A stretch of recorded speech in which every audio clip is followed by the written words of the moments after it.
welcome back to the Portland Masters.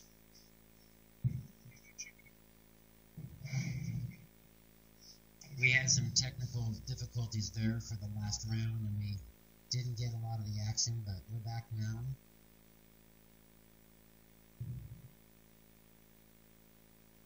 Our current match is between two qualifiers last weekend. Husted versus Halvarson.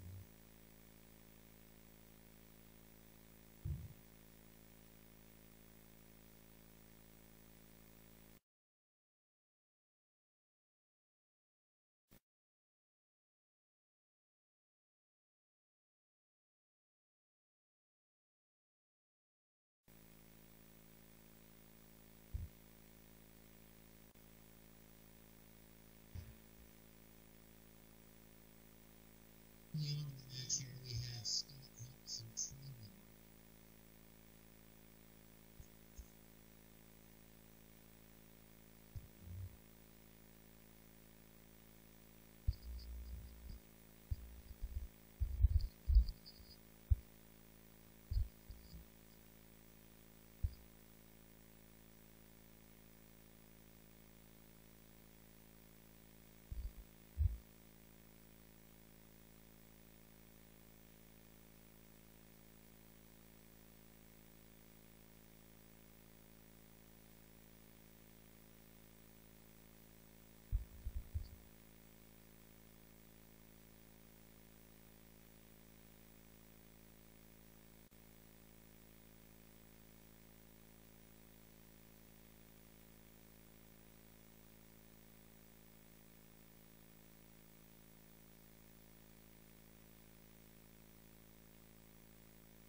Test. Should be good now. I'll go have a listen to it. I think you got it now. It looks like it's working. Test, test. Okay, finally scored away here.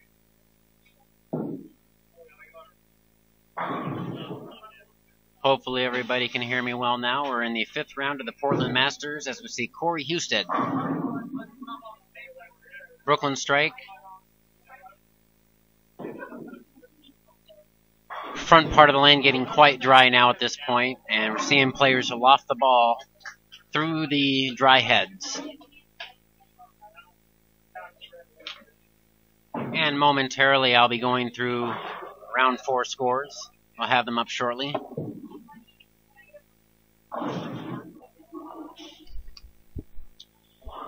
I'm sitting here now with 2009 champion Joe Lippin. Joe, tough loss there. Chris came from behind, got lined up. You guys had a neck-and-neck match. What happened at the end of that match to your line? Nothing happened to my line. It got good. He just shot 260. I mean, nothing I could do about that. I mean, I grinded out 2-0, and he started out with the front 7, and I was pretty much done by then. Oh yeah, it was a tough match. Chris is a good competitor as well.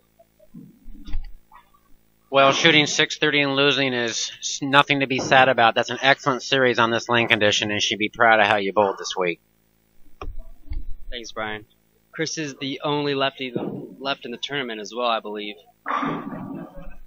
Yeah, John ran into a buzzsaw, Jason Trees. Jason playing that deep inside line and lofting at 6th arrow really was dialed in from the start, and John found himself playing catch-up the whole way.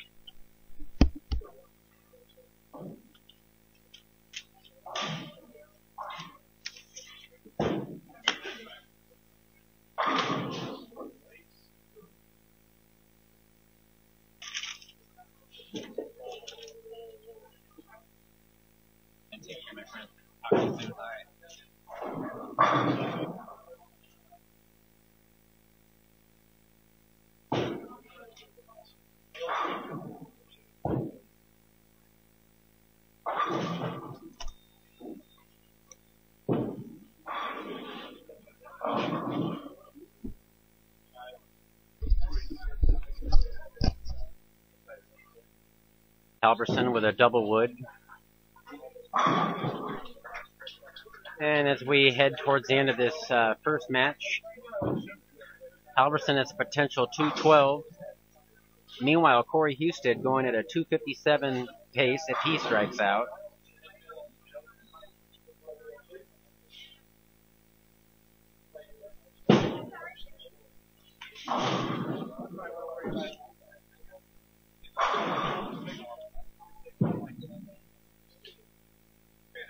And he missed the double wood, and that was a tough break for Scott.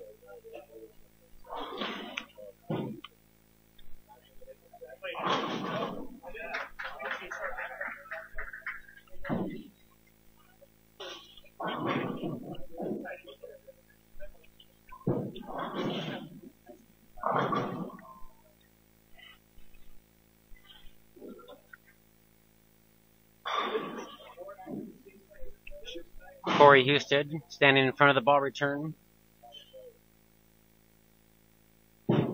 Almost 7th arrow there.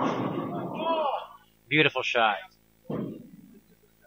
Takes a lot of talent to play that line, and Corey does it better than anybody in this region.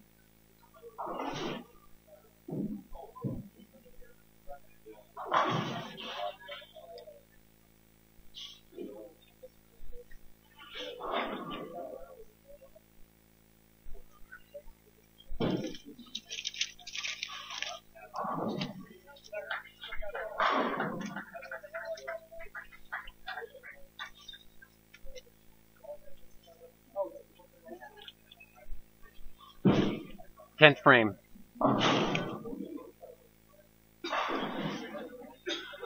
Looks like that left lane's really chaining up early on these guys.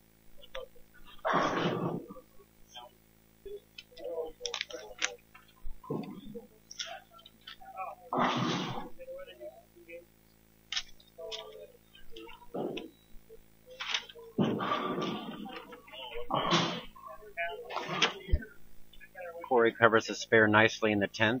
Potential 235 if he strikes on the fill ball.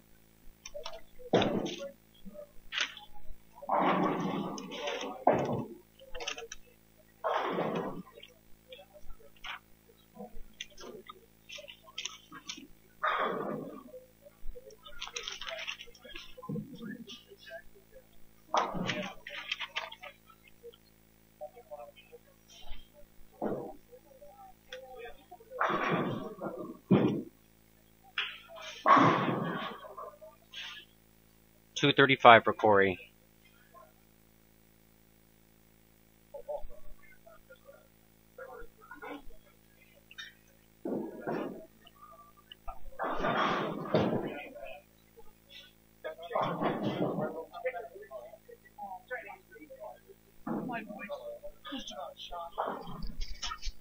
You want to have Lane Dude chime in?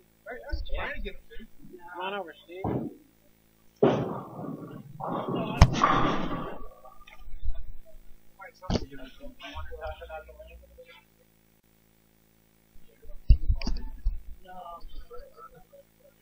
Trying to get Lane Dude over here to give us his input on the lane condition, but he's a little camera shy.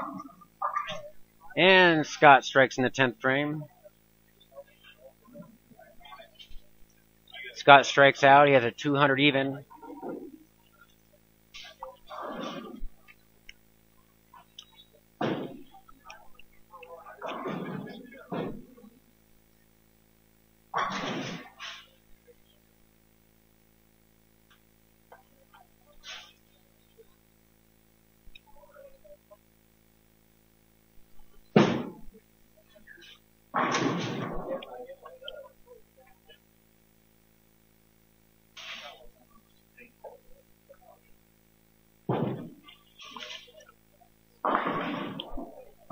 And it hooks early again.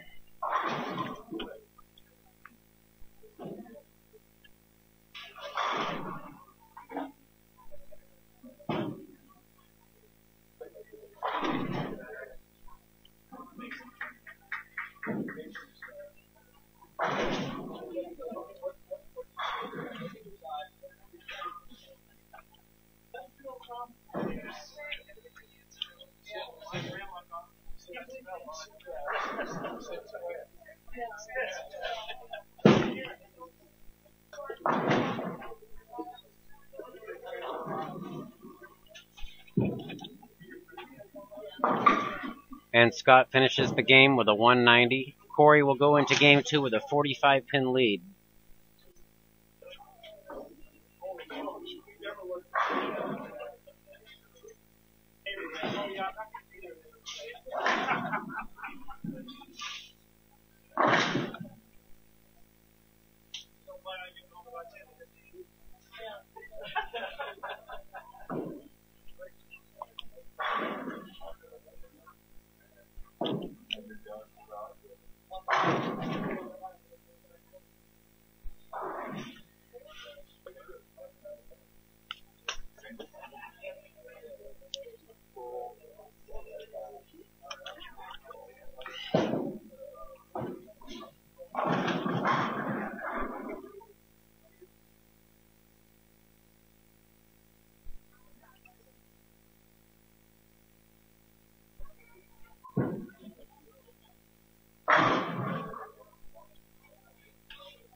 Corey with a great shot to start off game 2 on lane 17.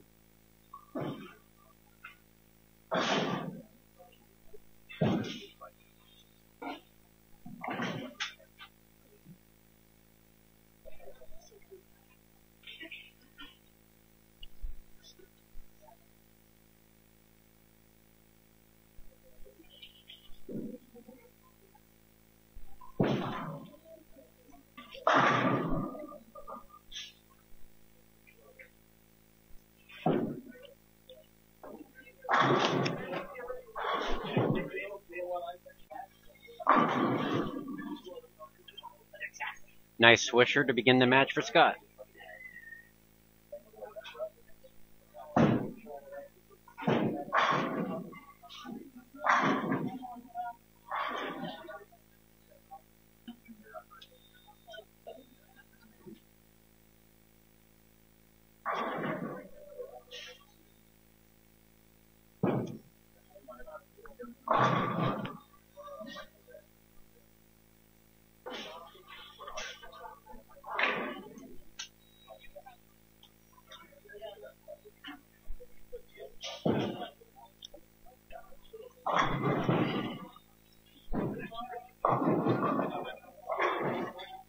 Scott coming in a little bit light there, leaving just a 2-pin. Pretty fortunate.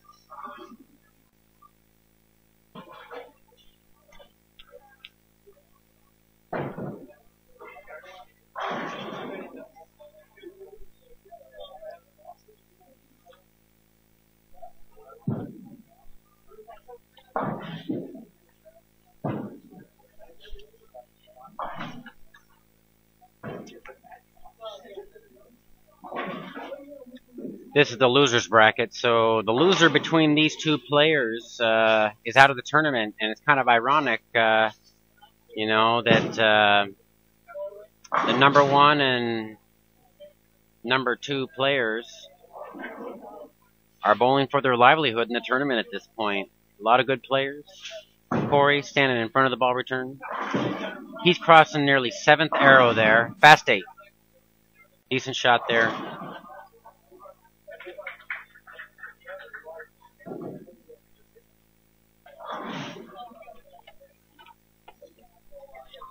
Mm.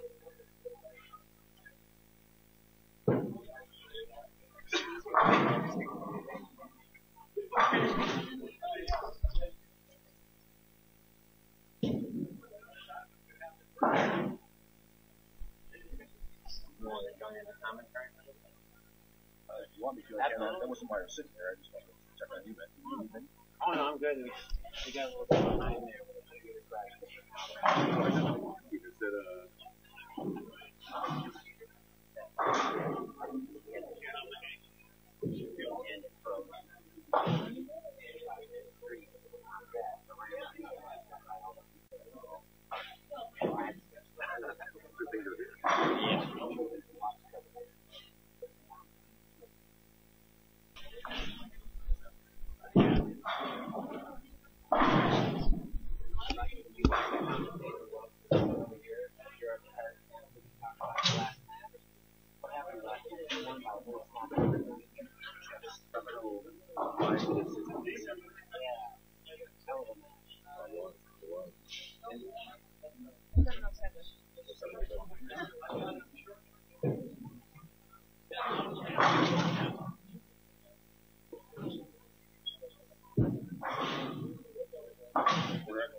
Yes.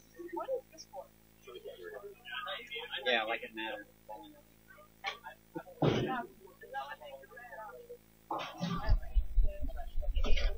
Update on this match right now. It's 45-pin deficit the first game for Scott. He's up in the 3rd frame here.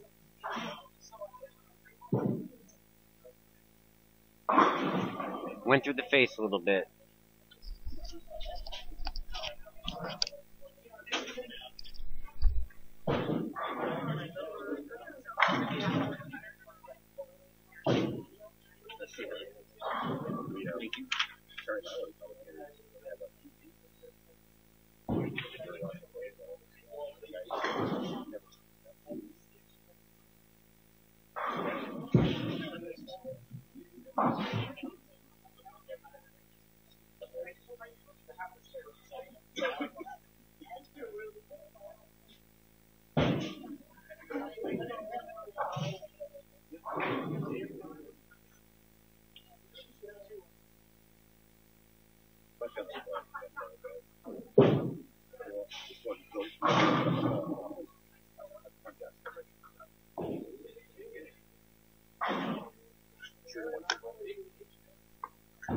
No, join in the fun.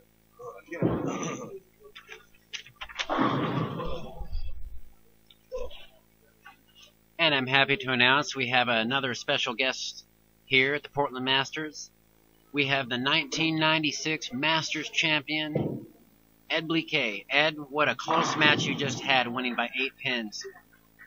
What kind of adjustments did you make down the stretch in that match to pull it out? I was bowling Corey Husted, and Corey he's phenomenal inside, obviously. Much better than myself, so I was trying to just extend and play fallback. I wanted the ball the furthest right he got was pocket. Not too many people play that nowadays. but it came in handy trying to do that. And it let me stay close with him, and then in the end, last match he shoots 260, I shoot 250 just to snap him off. But it was incredible. If I try hooking it, I'm in trouble. So I can fade it with these guys.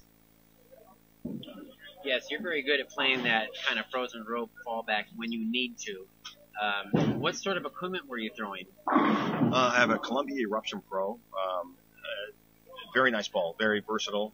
I don't have much else. If I had something with a pin up and some sort of harder surface, I think I'd be a happier camper. But only having one ball that works is almost a blessing sometimes, because you know that's what you came to the dance with, and you got to make it work. So you got to be creative. I agree. Sometimes the new balls, the reaction with them can be a little bit suspect, and it takes a while to know them. And that was an unusual error by Corey there, missing that 6-pin. Might have gotten a little quick there with his feet. Well, that's the trick too, Brian, is there's not an easy spare out here right now. These conditions, it's oil outside, dry in the middle, and if you can throw a lot of strikes, it makes you a lot better spare shooter. Yeah, I mean, the caliber of these players, in like 5 matches, I've probably seen at least a dozen single pins or more missed, and it's not because they're being careless. It's because spares are at a premium. You have out of bounds. And it definitely plays a role, not just mentally, but physically, on the ability to make spares. Absolutely. This is a great matchup here, Corey and Scott. It really is. They really killed them last week, and, you know. Were they 1-2 in qualifying? They were, and I picked 2 people from Oregon and 2 people from Washington as possible candidates for being tournament winners, and these guys were in that mix, but one of them's going to be eliminated now, and that's because of great bowlers like yourself pulling it out last game, taking out the young Corey Husted. Well, like I was telling somebody, it's either get him now or you're never going to catch him, because once the lanes get so dry, he's so good in there.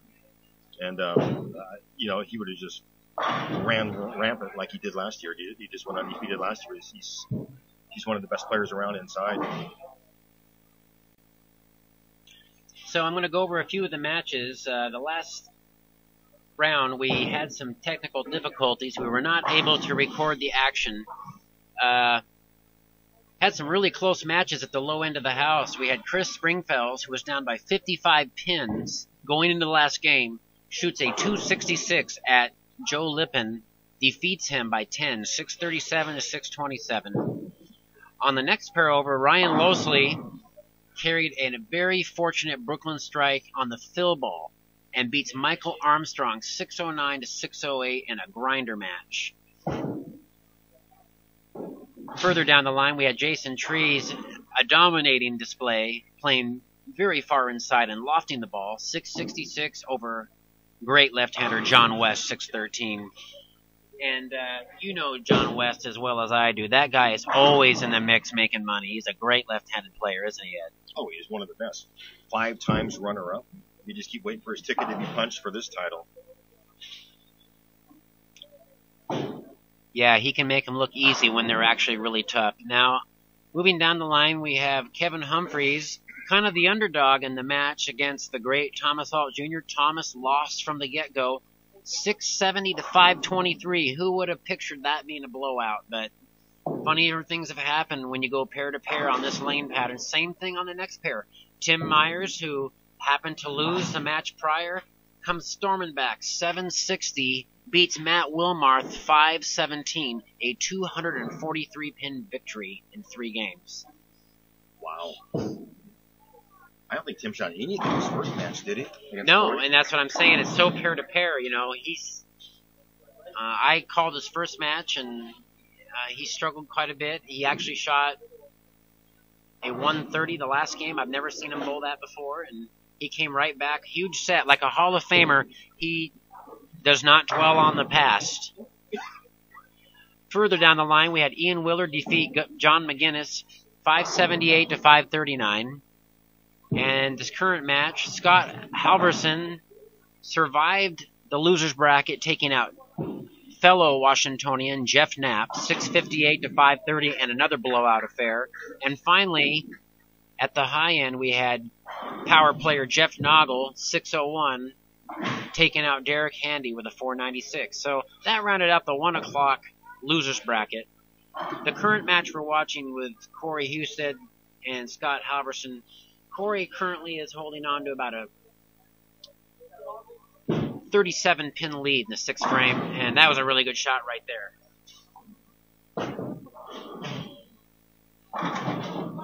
I tell you again, these guys qualify number 1 and 2, and anybody, I think they were their picks to win. In fact, Scott Halvarson was my pick to win the tournament before it started. I mean, he's just that good and that consistently good. Yeah, and he's been knocking on the door in lots of tournaments the last couple years. Finished second in the Central Washington Masters. He's gotten close to winning a few regionals, and you know, the thing about him, Scott and Blaine Weninger both are two people that come to mind that probably have some of the highest cashing percentages in the Pacific Northwest. Wow. Great shot by Corey. Did you see that? Just frozen rope, throwing it, fall back, lots of ball speed. He makes it look so easy, too. Well, he's fun to watch on this, as he can do things that nobody else can. Other people just can't. We're starting to see a lot of guys migrate deep. Last week, towards the end of qualifying, a lot of people got onto the left side of the lane where the head oil was not yet evaporated, and a lot of people found a little bit of hold playing 5th, 6th arrow, and we're starting to see people emulate that again. Halvarson's going a little bit straighter, but he's able to put a little spin on the ball to delay it through the front. And that was a perfect shot. Beautiful shot. The thing with Scott is he is just so balanced at the foul line. You watch him and his head does not move.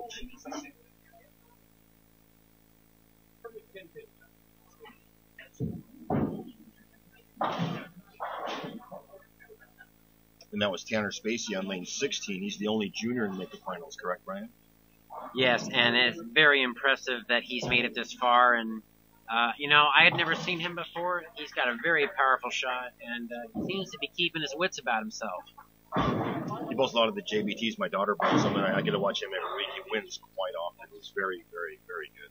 I mean, look what Cameron Weir did at the Masters, National Masters. He qualifies second in a field of nearly 500 of the best bowlers in the world. Another JPT product. It's a testament to the program that we have up here for juniors. And that was a good shot there by Tanner, throwing a double. And Marshall Kent, the best amateur in the world right now, came out of the same program, the JBTs. He bowled them 2 years ago. Yes, and it's very unfortunate. Earlier this year, Marshall bowled a great game and lost from the top seed in a PBA tournament. That could have gone either way in that match. And Husted catches a huge break through the face. And, you know, you need those breaks to really make it to the end of the Portland Masters. You just can't get all the wins on skill. There's always got to be a break in there, a pivotal break that swings a match one direction or the other. No, absolutely. It's what you do with the break, too. I tell you what, this is going to be a great shot right now for Corey. He knows he got away with one. This will be cured. Once again, we have 1996 Masters champion Ed Bliquet. He's here assisting with a commentary. Appreciate you, Ed. Well, thank you very much, Brian. Again, though, like I said, Corey just threw that one awesome. He got the break, big break, and throws a strike around it. So that's a huge difference. If you don't take advantage of those things, it's basically 10 spared for the Brooklyn, and it makes no difference. Yeah, and now he's looking at a situation where he can actually strike out and retain his lead and build on it by a couple pins. This is a pivotal shot for Scott. Scott playing inside a 6th arrow, and he tugged that one a little bit. Very difficult to keep it in the pocket when you're playing that deep. It takes a lot of talent.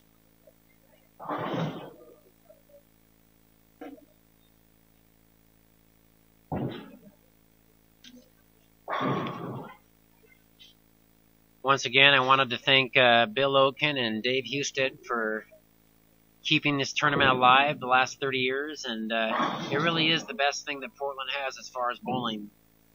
Even in the lean years, they've been able to keep it going with lots of entries, and many of us appreciate you guys. Thank you. And then to extend my thank yous, I would like to thank some of our sponsors. B. Young RV, Reese's Fine Foods, Kellogg Milwaukee Bowl, and the Western Beverage Company are a few. And of course, Pietro's Pizza next door here to Kellogg, always providing great food for all the hungry bowlers. Complete Bowling Service, Melody Amusement Company, R&B Sales, Storm Bowling, Brunswick Bowling, and Columbia 300 Bowling. And finally, Clearwater Environmental Services. They provided the wonderful trophy for the tournament winter.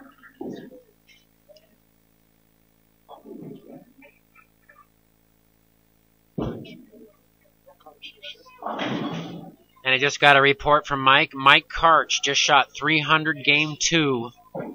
Karch is down there bowling Jeff Noggle. They're way down on 3 and 4.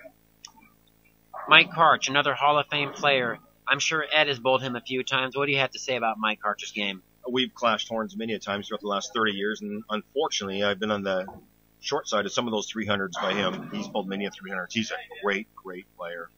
Mike is a longshoreman up in the Tacoma area, and, you know, I had one of my most memorable matches at the High Roller. I lost 212 to 211 in the third round to Mike one year, and it hurt, but, you know, it doesn't hurt to lose to someone that good, because it's not like you bowled bad. A lot of times you can bowl good and lose to guys like that. And Scott leaves a bone 9-pin. That is a bad break right there. And Corey's going to go into game 3 with a commanding lead. And here we are, the top seed. Scott lapped the field last weekend, and he's only a game away from possibly being out early in the tournament. I think many people would not have expected that. But match play is a different animal than the qualifying game. Well, 100%. There, you'll see some 7-0, 690 matches and 550 to 540 matches. You just do not know.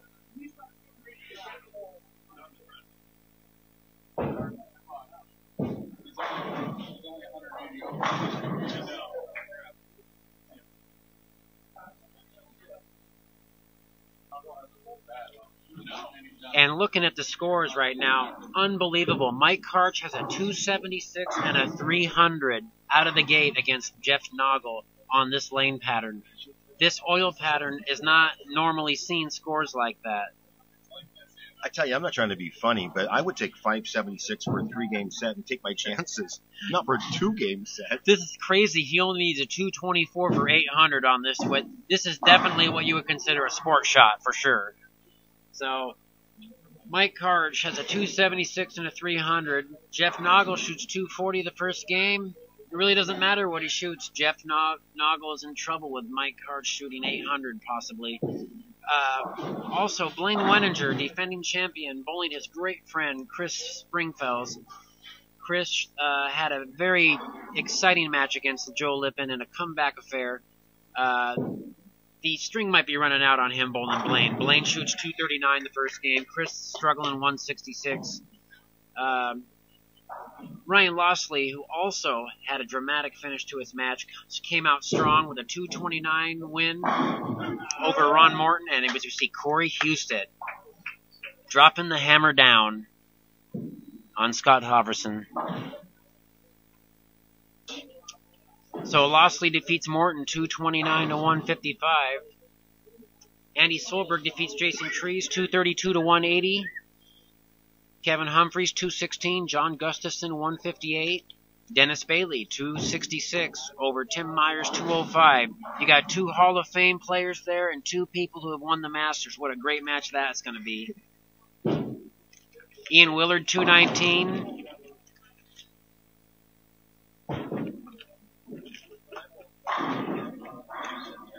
Over Tanner Spacey's 196, and this match has come to a close. And right now, after 2 games, we have Corey Husted with a 471, Scott Halvarson with a 393. Scott's got a big hill to climb, 78 pins. Ed, can he do it?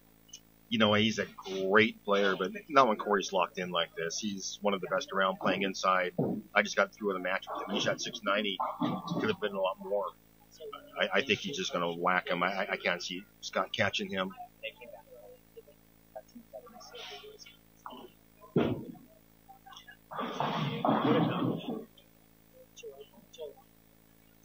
So, classic example of, you know, pair to pair. Jeff Noggle, he's got 243 and 2-0. You would think he'd be sitting pretty, but he's 130 pins down to Mike Karch.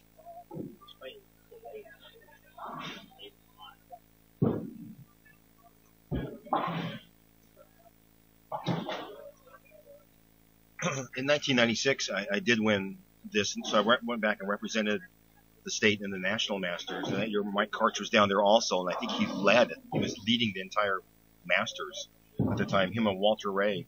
It was fun to watch. Local guy just out there banging heads, playing up the gutter. He can play anywhere in the lanes. And I remember a very pivotal match, and correct me if I'm wrong, Ed, but I remember you bowled a match. You won 987 to 986 at Milwaukee in a 4-game match. I'll never forget that match. It was 986 and 984. I shot 280, 258 my last two. And who was that against? Roger Leclerc, That's what I thought. Who shoots 279, 248 his last two. And then he went on to win in 1998, 2 years later, against Rich Corwin. Yes. And he's a great player, and it's good to see him on there. Just good not to see him on there that year. Now, see, 1996 you won, and then in 1997 I went undefeated, only to lose to Thomas. I had a 72-pin lead on the show, and Thomas decides to throw an 18-bagger at me. Well, sorry to hear that. You've had a lot of great runs, too, in this tournament. We'll get back into it one of these days. Wow. Great shot. Corey looks unbeatable right now on this pair with that line he's playing. He's very experienced playing the fallback. And yeah, I think we know where you learned that one from. Yeah. Mr. Dave Husted, one of the all-time great players inside. I think a lot of players here would really like to see Dave come out and just bowl the Portland Masters one year just for the fun of it. I like to see him bowl the Portland Masters a year that I don't bowl it. Yeah, that's true. It's fun just to watch.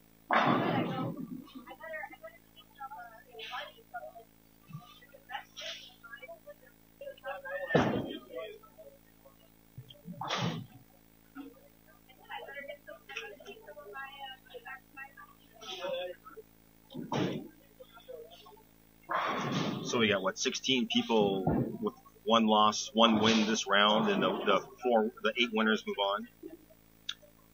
Yes, that's correct, and the rest of them are sent packing with a decent check of around maybe like $350, $400. Unbelievable prize fund this year. Yeah. Well, I was talking to proprietor Bill Oak, and Bill has worked very hard to get sponsors. In bowling, it's very difficult to get people to back your sport, and he got the Be Young RV to put forth a lot of money. And they got shirts. They got me wearing a shirt. And really appreciate Bill's hard work. He's been the proprietor here since I was a child. He does a hell of a job. Yeah, he does. He truly, truly does, and he cares. I mean, these shirts are awesome. They really are. Reachers on the front. The Young RV. And I had the opportunity in 1988 when I was a very young man. Bill took me under his wing, and I bowled the state tournament, and we won the state tournament in Klamath Falls that year. And it took 89 over for a team to win state. And picture 89 over today, that wouldn't even get you a check in a team event. But back then, in the late 1980s, lanes and scores were lower. Well, the game's truly changed. Look at Tanner Spacey, the product of the youth movement right now. These kids are used to getting in 3rd, 4th, 5th, 6th arrow right away and scoring. 7th arrow, yeah, absolutely. Speaking of, Corey hit about 7th arrow right there, went dead flush, frozen rope, just fall back. It was kind of a funny thing, Brian. I bowled Corey in league Monday night, and I said, great finish, because he shot 800 his last 3 in the qualifying. I said, where are you playing lanes? He said, deep. I said, I was like 28, 29. He goes, oh, I was like 33, 34, which is 7th arrow. Yeah, and some of the big winners at the high roller, like Brian Kretzer, Chris Barnes, they were playing between 6th and 7th arrow when they won those sweepers down there. And, when I started bowling that in the 90s, I was just in awe how these guys do it. Corey with a soft half 10 there, and he's pretty much got this match sealed up at this point. He's currently sitting on a 109 pin advantage after the third frame. So we knew Scott would have his hands full with Corey. Corey's comfortable in this house.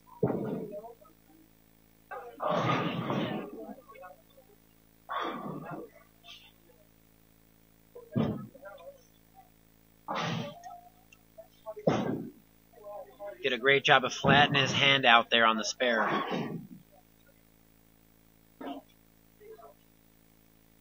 going to take that. Okay. Thank you very much. I really appreciate Ed Bliquet stopping by. Good luck to you, Ed. Hey, thanks, Brian. It's been a true pleasure. I haven't bowled this tournament since it's been here, and I've enjoyed every minute of it. I come and watch this every year just to enjoy it, but this has been funner bowling, actually. And it's great to have you back. I couldn't meet a nicer guy in the bowling community. You always have a wonderful attitude, and you're always in a great mood. Well, thanks again, Brian. I hope to see you a little bit tomorrow, too. Yes, sir. I'll be here. I hope I will. 1996 champion, Ed Bliquet, everybody.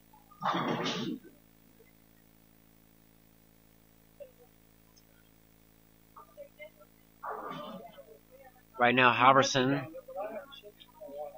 going to pick up the 610 spare.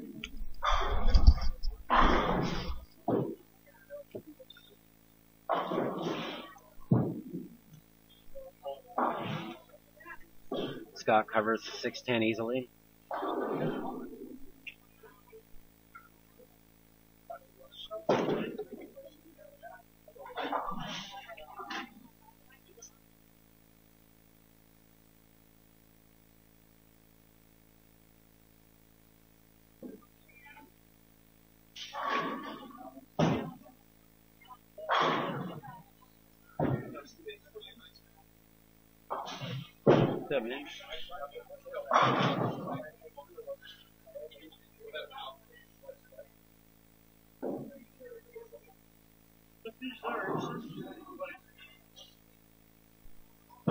Scott Halvarson. A little bit fast on that one.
And just got handed from Mike Humphreys some more Game 2 data Mike Karch with a blistering 576 after 2 games. Has a 129 pin lead on Jeff Noggle. Blaine Weninger has a 430 and an 86 pin lead over Chris Springfells. Ryan Lossley, 431 to Ron Morton's 290.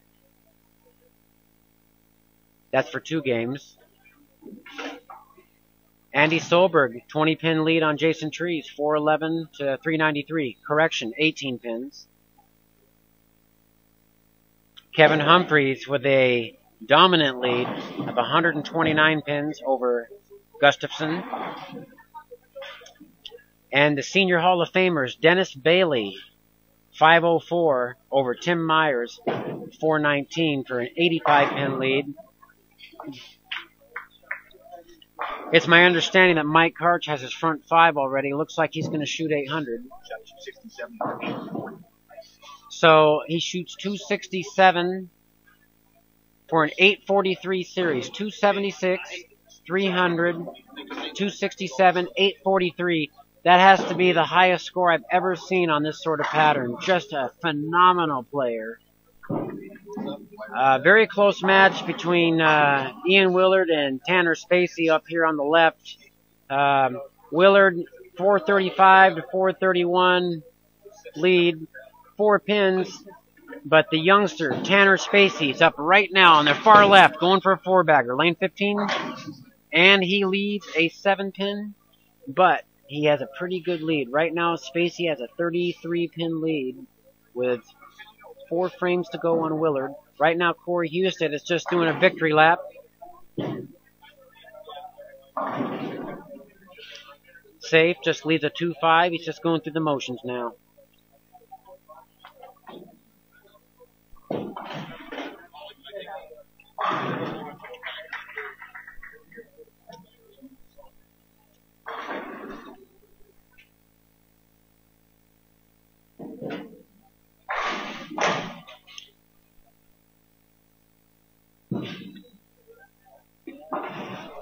Well, I'll have to see if I can talk Mike Karch into coming down and talking to us about that match. I think that most people would be ecstatic to shoot an 843 for 4 games on this pattern. Well, Mike just did it in 3 games. I must say I never expected that.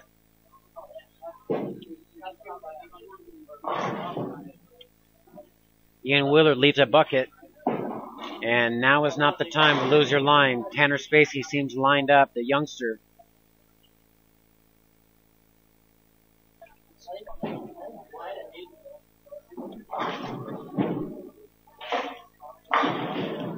Corey snaps out the 10.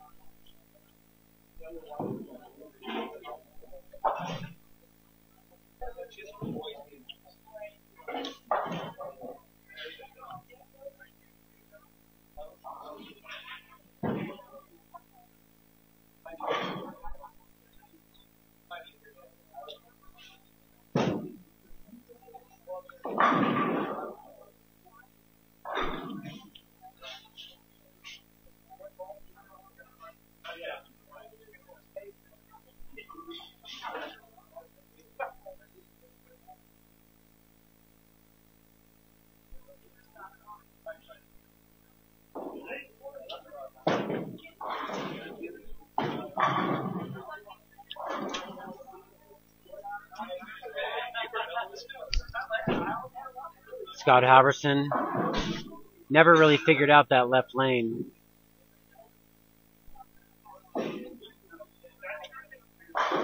He'll be back. He's a tremendous player, and look for him to win more stuff in the future.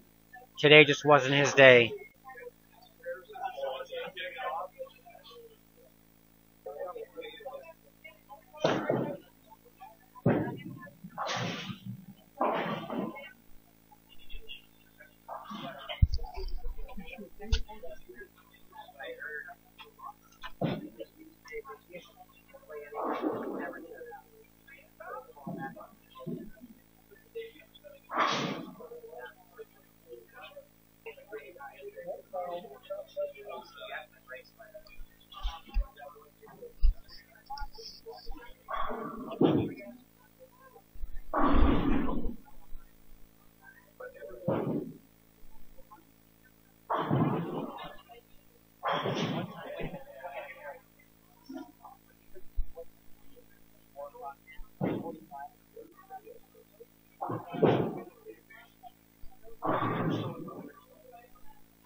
Okay, I just discussed with Mike Humphreys. Our round 6 feature match will be Tyler Cruz and 1996 champion Ed Bliquet. We just had a nice little interview with Ed, and now you're going to see him bowl. That'll be coming up just after 4 p.m.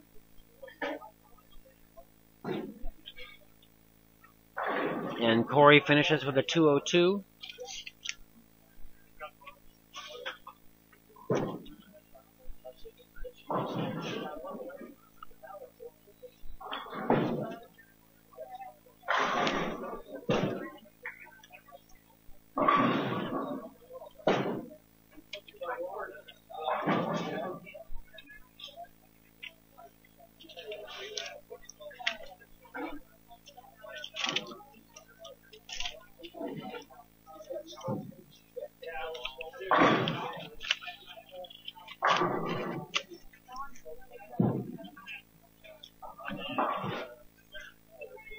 Scott finishes with a 159.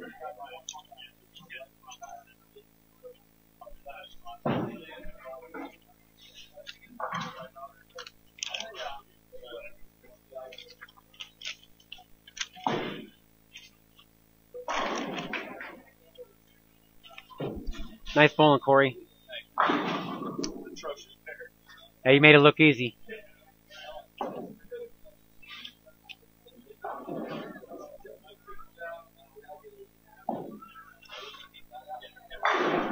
And on the far left of your screen, we're seeing the end of the Tanner Spacey, Ian Willard match. Tanner's moved very deep. He's standing actually on the left side of the ball return. Cross between 6th and 7th arrow.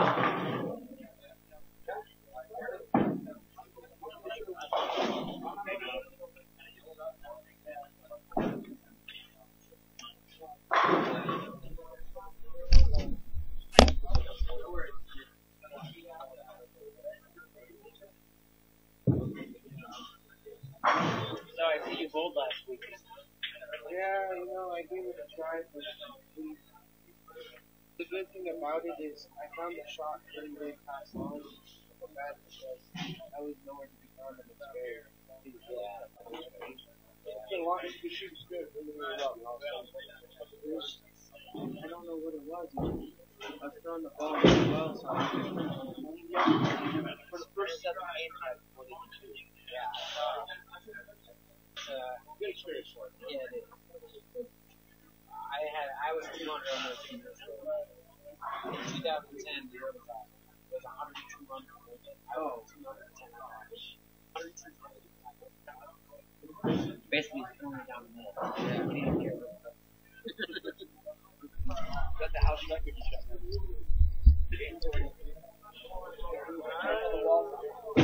Yeah, I had an 834 here, I think, back in 1990. Yeah. You know what? 1992 or 3, I had 4,800 and 5 weeks. 44. And I was like, that was the same year I lost Doug Wallace.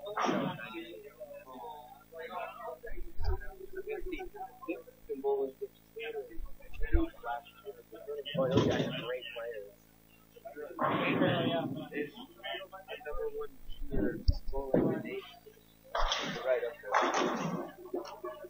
And it looks like Tanner Spacey has dispatched Ian Willard with a 217. Ian can only strike out for 175.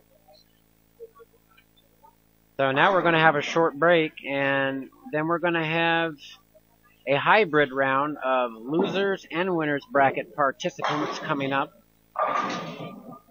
And we're going to move over to lanes 11 and 12 for our next feature match.